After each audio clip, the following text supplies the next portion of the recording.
নমস্কার বন্ধুরা, বহুদিন পর আপনাদের সামনে আমি আবার উপস্থিত হয়েছি। গতকাল একটি সুবল সরেনকে নিয়ে পোস্ট করেছিলাম।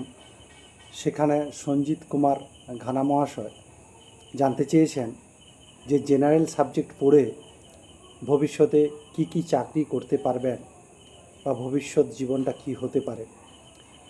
বর্তমান সময় বা পরিস্থিতিতে অবশ্যই আমরা জানি যে সরকারি চাকরির পরিমাণ কমেছে। হয়তো আরও যত দিন যাবে এই সরকারি চাকরির পরিমাণ কিন্তু কমতে থাকবে। তবে পশ্চিমবঙ্গ সরকারের 2016 সালে পরীক্ষা হয়েছিল এসএসসি। এখন 2025-এ আবার 7ই সেপ্টেম্বর এবং 14ই সেপ্টেম্বর পরীক্ষা হতে চলেছে, দীর্ঘ প্রায় 9 বছর পর। জেনারেল সাবজেক্ট আমরা বেসিক্যালি শিক্ষকতা চাকরি করব বলেই আমরা পড়াশোনা করেছি এতদিন। বর্তমান সময়ে শিক্ষাক্ষেত্রে সত্যি একটা দুঃসময় দেখা দিয়েছে। বিদ্যাসাগর ইউনিভার্সিটির আন্ডারে 75,000 সিট সংখ্যা থাকলেও প্রায় 20 থেকে 25,000 ছাত্রছাত্রীরা অ্যাপ্লাই করেছে, বাকি 50,000 মতো ফাঁকা পড়ে রয়েছে। কিছুদিন আগের এই খবর, হয়তো বর্তমানে পরিস্থিতি পাল্টাতেও পারে। বর্তমানে জেনারেল লাইনে কেউ পড়াশোনা করতে চাইছে না, কারণ বাস্তবিক ক্ষেত্রেই চাকরি, সরকারি চাকরি হয়তো আরও কমে আসবে। তাহলে আমরা জেনারেল লাইনে পড়ে কি করব? অবশ্যই আমরা গ্র্যাজুয়েশন পাস করলাম, আমরা এমএ করছি, বিএড করছি, তারপরে কি হতে পারে? নিরাশ হবেন না। তবে আমি যেটা বলবো, আপনারা অবশ্যই ইংরেজি এবং হিন্দি মিডিয়াম আপনারা শিখে রাখার চেষ্টা করুন। কারণ পশ্চিমবঙ্গ সরকারের মাধ্যমে শিক্ষকতাতে নিয়োগ না হলেও দেশের অন্যান্য রাজ্যতে 2023, 24, 22 সালগুলিতে নিয়োগ কিন্তু হয়েছে। বিহারে নিয়োগ হয়েছে, মধ্যপ্রদেশে নিয়োগ হয়েছে এবং কোথাও 26,000, কোথাও 69,000 এইভাবে কিন্তু নিয়োগ হয়েছে, বিভিন্ন জায়গায় হয়েছে। শুধু শিক্ষকতার চাকরি নয়, বর্তমানে কিন্তু আমাদেরকে কম্পিউটারটা শিখে রাখতে হবে। সকলকেই কম্পিউটার শিখে রাখতে হবে। বিশেষ করে আজকে সরকারি এবং বেসরকারি প্রতিষ্ঠানে ডাটা এন্ট্রি অপারেটর সব সময় কিন্তু কাজে আসে। তা সত্ত্বেও আপনি যদি কম্পিউটার ভালো করে শিখে রাখেন, তাহলে কিন্তু আপনি অবশ্যই যে graphics design, content writing, software development থেকে শুরু করে অ্যাপস ডেভেলপমেন্ট, এগুলো কিন্তু আপনারা অবশ্যই করতে পারবেন। আপনারা গবেষক, বিশ্লেষক, ডেটা বিশ্লেষক, প্রকল্প ব্যবস্থাপকও হতে পারেন। এছাড়াও কিন্তু আমরা বিভিন্ন ধরনের ক্লার্ক, গ্রুপ ডি, তাছাড়া ব্যাংকিং সেক্টরে সার্ভিস, পোস্ট অফিস সেক্টরের সার্ভিস, রেলওয়ে সেক্টরের সার্ভিস, এই সার্ভিসগুলো কিন্তু হচ্ছে। ব্যাংক এবং রেলওয়েতে নিয়োগ কিন্তু হয়েছে। আমরা পোস্ট অফিসে দেখেছি গ্রামীণ সেবক, ডাক সেবক, এটাতে কিন্তু নিয়োগ হয়েছে। এছাড়াও কিন্তু আপনারা ইউপিএসসি পরীক্ষা দিতে পারেন। IAS, IPS officer, IFS officer, এইগুলোর জন্যও কিন্তু যোগ্যতা অর্জন করতে পারেন। তার জন্য অবশ্যই আপনাকে কম্পিউটার যেরকম জানবেন, তার সঙ্গে জেনারেল নলেজ এবং অঙ্ক, পরিবেশ, সংবিধান এবং ইতিহাস, এই জিনিসগুলো কিন্তু আপনাদেরকে পড়ে রাখতে হবে। অবশ্যই পড়াশোনা যদি আপনারা করতে থাকেন, অন্যান্য ধরনের চাকরিগুলো কিন্তু রয়েছে। বিশেষ ক্ষেত্রে আমরা যেরকম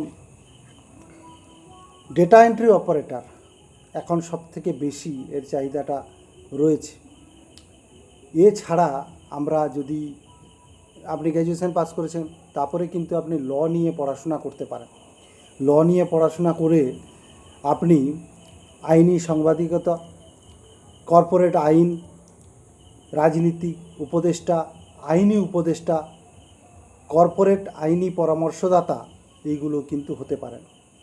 তাছাড়াও আপনারা সাংবাদিকতা, গণযোগাযোগ ব্যবস্থা, ইকো ট্যুরিজম, ইভেন্ট ম্যানেজমেন্ট আজকের দিনে কিন্তু খুবই পপুলার। ইভেন্ট ম্যানেজমেন্ট আপনি যদি একটু বুদ্ধি খাটিয়ে পড়াশোনা করে বা মানুষজনের আজকে হাতে টাকা আছে, কিন্তু সেই কাজটি করে দেওয়ার মতো তার লোকবল নেই। সেই লোকবল হিসাবে আপনি যদি ইভেন্ট ম্যানেজমেন্টও শুরু করতে পারেন, দুর্দান্ত মানুষের কাজে আসতে পারেন। এবং মানুষের যখন আপনি কাজে আসবেন, মানুষের কাজে আসার সঙ্গে সঙ্গে আপনারও কিন্তু অনেক কার্যসিদ্ধি হবে, অর্থনৈতিক উপার্জন হবে। এছাড়া গ্রাফিক্স, ফ্যাশন, পণ্য, অ্যানিমেশন, ফটোগ্রাফার, কন্টেন্ট রাইটার, আপনি ভাষা অনুবাদক হতে পারেন, ভাষাগত ভ্রমণবিদ হতে পারেন, নির্দেশিকা দিতে পারেন, দোভাষীও হতে পারেন। এই বিষয়গুলো কিন্তু আমাদের সামনে রয়েছে, আমরা এইগুলো দেখি না। আর বিশেষত শুধুমাত্র পশ্চিমবাংলায় বাস করি বলে পশ্চিমবাংলায় চাকরির দিকে তাকিয়ে থাকবেন তা নয়, কিন্তু আপনারা সকলে যদি একটু ইংরেজি এবং হিন্দি মাধ্যম পড়াশোনা করে রাখতে পারেন, হিন্দি মাধ্যম যদি না পারেন, ইংরেজি যদি করে রাখতে পারেন, তাহলে কিন্তু কেন্দ্রীয় সরকারের যে চাকরি বা বিভিন্ন রাজ্যে যে শিক্ষকতার চাকরি রয়েছে সেগুলো আপনারা অংশগ্রহণ অবশ্যই করতে পারেন। তবে আমি আবারও বলবো, বর্তমান সময়ে কম্পিউটার সবারই শিখে রাখা দরকার। ডাটা এন্ট্রি অপারেটর, গ্রাহক পরিষেবা কেন্দ্র, এটা কিন্তু খুবই গুরুত্বপূর্ণ। গ্রাহক পরিষেবা কেন্দ্র আপনি খুলতে পারেন।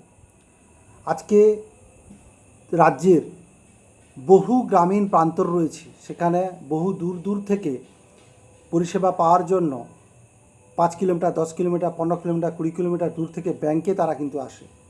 আপনারা কিন্তু সিএসপি যদি খুলতে পারেন তাহলে কিন্তু খুবই লাভদায়ক এবং অবশ্যই দায়িত্বপূর্ণ কাজ। দায়িত্ব সহকারে যদি আপনি করেন, সত্যিকারের যদি কাজটা করতে চান, তাহলে অবশ্যই কিন্তু পারেন। আর যারা শিক্ষকতা করতে চান, আমি অবশ্যই বলবো পশ্চিমবঙ্গ সরকারের এসএসসির সঙ্গে সঙ্গে আপনারা অন্যান্য রাজ্যের খবরটাও রাখুন। এবং ইংরেজি মাধ্যমে কোশ্চিন হয়ে থাকে, হিন্দি মাধ্যমে কোশ্চিন হয়ে থাকে, আপনারা কিন্তু সেখানে পেতে পারেন। আমি যেখানে সার্ভিস করি সেখানের একটি ছেলে বিহারে গিয়ে শিক্ষকতার চাকরি পেয়েছে। সে আমার বিদ্যালয়ে সার্ভিস করতো কন্ট্রাকচুয়ালি। তাই আমি বলছি, শুধুমাত্র একদিকে না তাকিয়ে থেকে আপনারা কিন্তু এগুলো করতে পারেন। আর বেসরকারিভাবে এখন যে বাড়িতে বাড়িতে যারা ডেলিভারি বয় হিসেবে কাজ করে, বিভিন্ন পণ্য আজকে কিন্তু বাড়িতে মানুষ কিন্তু বাড়িতে চায়, বাড়িতে জিনিসপত্র চায়, তাহলে তারও কিন্তু একটা উপায় রয়েছে। এছাড়া ছোটোখাটো ব্যবসা তো রয়েছেই আপনাদের মধ্যে। আপনি যে কাজটাই করবেন সেই কাজটা যদি সৎভাবে করেন এবং মানুষকে না ঠকান, তাহলে দেখবেন অবশ্যই সে কাজে আপনি সাফল্য পাবেন। আশা করি কিছুটা দিশা দিতে পারলাম। ভবিষ্যতে আবার সামনে আসব। নমস্কার।